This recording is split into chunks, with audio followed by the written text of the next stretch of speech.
ईद हो, बकरीद हो, होली हो, दिवाली हो या हो रक्षाबंधन या हो भाई दूज, कोई सा भी त्योहार हो या आ रहे हो आपके घर में गेट टुगेदर के लिए कोई से भी आपके फैमिली फ्रेंड्स और आपके पास घर में बनाने के लिए कुछ खास सामान ना होना, तो आधा किलो दूध भी अगर आपके पास रखा हुआ हो ना, तो ये ज़बरदस्त सी रेसिपी आप ज़रूर ट्राई करके देखना डेजर्ट की।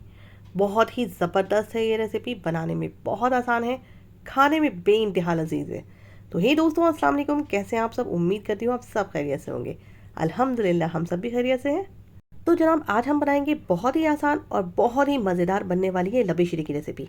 वैसे तो इसमें कलरफुल सेवइयाँ यूज़ होती हैं, अगर आपके पास कलरफुल सेवइयाँ ना हो ना, तो आज आप इसको मेरे स्टाइल में बना करके ज़रूर ट्राई करना, और ट्राई करने के बाद मुझे अपना फीडबैक भी ज़रूर देना। रेसिपी पसंद आ जाए तो वीडियो को लाइक कर देना, चैनल को भी सब्सक्राइब कर लेना, और चैनल को सब्सक्राइब करने के बाद आपको पता है ना, बेल आइकन का बटन भी ज़रूर प्रेस कर लेना, ताकि मेरी आने वाली हर नई वीडियोस की नोटिफिकेशन सबसे पहले आपको मिल जाए।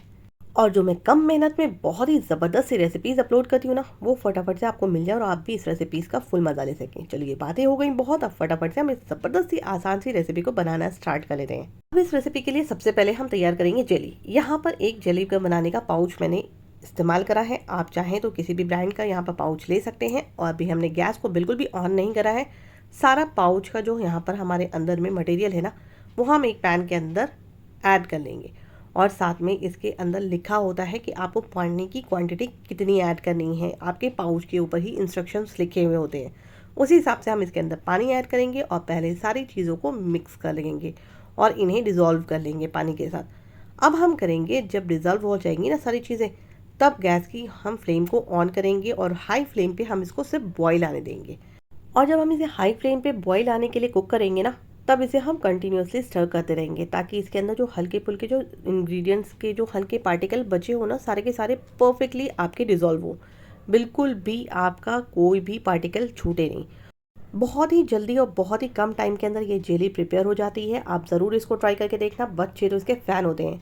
आप देखिएगा, बहुत ही जल्दी इसके अंदर जब बॉईल आ जाएगा तो हम इसको क्या करेंगे, गैस की फ्लेम को करेंगे फटाफट से बंद, और इस सारे जेली के लिक्विड को हम ट्रांसफ़र कर लेंगे उस बर्तन के अंदर जिसपे हमें जेली को सेट करना है।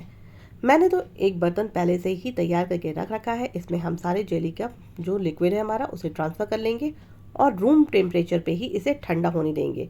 बस ख्याल ये रखना है कि बर्तन हमारा ड्राई होना चाहिए। चलिए, तो जब तक जेली सेट होती है हम दूसरे काम कर लेते हैं। अब हमने यहाँ पर लिया है एक पैन, उसके अंदर ऐड करेंगे हम तकरीबन आधा लीटर के करीब फ्रेश मिल्क, क्रीम मिल्क यहाँ पर मैंने यूज़ करा है।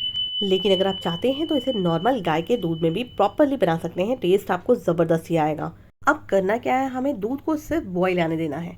दूध को पहले हम अच्छी तरीके से बॉईल कर लेंगे, और बॉईल करने के बाद हम इसमें ऐड करेंगे वर्मिसेली। वर्मिसेली दो तरह की मिलती है, एक रोस्टेड मिलती है और एक नॉर्मल प्लेन मिलती है वाइट कलर की। मैंने यहाँ पर वर्मिसेली जो यूज़ करी है वो रोस्टेड वाली यूज़ करी है। आप चाहें तो वाइट वाली वर्मिसेली के साथ भी इसको बना सकते हैं प्रॉपरली, लेकिन जो रोस्टेड वाली होती है ना, इससे इसका टेस्ट थोड़ा और ज़्यादा अच्छा हो जाता है। अब जैसे ही दूध में उबाल आ जाएगा ना, तब हम गैस की फ्लेम को धीमा करके घर की छोटी सी एक कटोरी लेंगे, उससे नापते हुए हम वर्मिसेली को यहाँ पर ऐड कर लेंगे, और उसी से छोटी कटोरी से नापते हुए हम चीनी को भी यहाँ पर ऐड कर लेंगे। लेकिन अगर आप ज़्यादा मीठा खाना पसंद करते हैं या कम मीठा खाना पसंद करते हैं, तो अपने अकॉर्डिंग चीनी को कम या ज़्यादा कर सकते हैं। अब वर्मिसेली को और चीनी को हम अच्छी तरीके से पहले दूध में प्रॉपरली मिक्स कर देंगे, और गैस की फ्लेम को कर देंगे बिल्कुल सिम, और धीमी आंच के ऊपर इसको अपने आप ही पकने देंगे। बस बीच बीच में हम इसको कंटिन्यूसली तो बीच बीच में चलाते रहेंगे, ताकि ये नीचे से लगे नहीं। अब चूँकि वर्मिसेली थोड़ी मोटी होती है ना, तो इसे धीमी आंच पे आप जितना पकाओगे ना, उतनी ज़बरदस्त ये आपकी वर्मिसेली बहुत ही अच्छी तरीके से फाइन तरीके से गलती है। तो याद रहे, वर्मिसेली को कभी भी आप ट्राई कर रहे हो ना पकाने के लिए, तो तेज़ आंच पे इसको ना पकाना, हमेशा धीमी आंच पे इसको छोड़ दो। धीमी धीमी आंच पे ये प्रॉपर तरीके से अपने आप ही सेट होती चली जाती है। इसको प्रॉपर तरीके से पकने के लिए तकरीबन 15 से 20 मिनट लगते हैं धीमी आंच पे, और बहुत ही तरीके से ये बिल्कुल गाढ़ी होती चली जाएगी। आप देख सकते हो कि 15 मिनट के बाद ये कितनी गाढ़ी हो चुकी है। लेकिन अगर आप बिना क्रीम के इसके अंदर और भी ज़्यादा स्मूदी और क्रीमी टेक्सचर लाना चाहते हो ना, तो एक काम और कर सकते हैं। हम इसके अंदर आधा कप लेंगे दूध, और उसके अंदर ऐड करेंगे 1 चम्मच हम कोई सा भी कस्टर्ड पाउडर। मैंने यहाँ पर वनीला कस्टर्ड पाउडर का इस्तेमाल करा है। और अगर आपके पास कस्टर्ड पाउडर ना हो ना, तो आप इसकी जगह पर 1 चम्मच कॉर्नफ्लावर दूध में मिक्स करके इसके अंदर ऐड कर लेना, और 1 मिनट के लिए सिर्फ धीमी आंच पे इसको हमको पकाना है, बहुत ज़्यादा नहीं पकाना है। और इसको अच्छी तरीके से मिक्स करने के बाद 1 मिनट के बाद फ़ौरन गैस की फ्लेम को कर देना है बंद। इस तरह से हम कम मेहनत में और कम सामान के साथ बहुत ही स्मूथ सी और बहुत ही टेक्सचर, बहुत ही क्रीमी वर्मीसेली की रेसिपी को तैयार कर सकते हैं, जिसे हम लबेशिरी भी कहते हैं। बहुत आसान है इसको बनाना।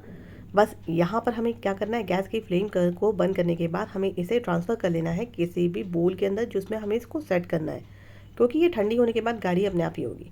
गैस की फ्लेम को बंद करते हैं, हम इसको ट्रांसफ़र कर लेते हैं दूसरे बर्तन में। इसे हम रख देते हैं फ्रिज में चिल्ड होने के लिए। अब हम जेली को फ़ौरन, हमारी जेली सेट हो चुकी है, इसको कट कर लेते हैं। जेली को आप अपनी शेप में कट कर सकते हैं, जिस भी शेप में चाहें। और कट करने के बाद ये आप देख सकते हो कि हमारी जेली बिल्कुल परफेक्ट तरीके से हो गई है रेडी। आप भी इस रेसिपी को बना करके ज़रूर ट्राई करना, बहुत आसान है इस रेसिपी को बनाना। ये देखो हमारी वर्मीसेली भी चिल्ड होने के बाद कितनी सेट हो गई ना, गाढ़ी सी हो गई है। आप चाहो तो इसके अंदर थोड़ा सा हल्का सा चिल्ड मिल्क ऐड करने के बाद उसको लूज़ कर सकते हो, लेकिन मुझे तो इसी तरह की वर्मीसेली पसंद है, इसलिए मैंने इसको यूँ ही छोड़ दिया। अब ऊपर से हम इसको गार्निश करेंगे ये जो हमने जेली तैयार करी थी उसके साथ, और इसको ठंडा ठंडा सर्व करेंगे अपने मेहमानों के आगे और अपने फैमिली एंड फ्रेंड्स के साथ। इस रेसिपी को फुल एंजॉय करेंगे। चलिए, तो हमारी रेसिपी आपको कैसी लगी मुझे अपने फीडबैक देना बिल्कुल भी मत भूलिएगा, क्योंकि आपके प्यारे प्यारे कमेंट्स का मुझे बेसब्री से इंतज़ार रहता है। तो अब अगर आपको मेरे बहुत ही आसान तरीके से कम मेहनत और कम सामान के साथ बनने वाली लबेशिरी की रेसिपी पसंद आ गई हो ना, तो मेरे वीडियो को लाइक करने के साथ साथ चैनल को सब्सक्राइब करे बगैर बिल्कुल भी मत जाइएगा। और सब्सक्राइब करने के बाद बेल आइकन का बटन भी ज़रूर प्रेस कर लीजिएगा, ताकि मेरी आने वाली हर नई वीडियोस की नोटिफिकेशन सबसे पहले आपको मिल जाए। चलिए, तो अब आपकी दोस्त आपसे इजाज़त चाहती है, फिर इंशाल्लाह मुलाकात होगी नई नई आसान सी रेसिपीज़ और वीडियोज़ के साथ। तब तक अपना ख्याल रखिए, दुआओं में बहुत बहुत बहुत याद रखिए। अल्लाह हाफ़िज़। एंजॉय योर ईज़ी लबेशिरी की रेसिपी।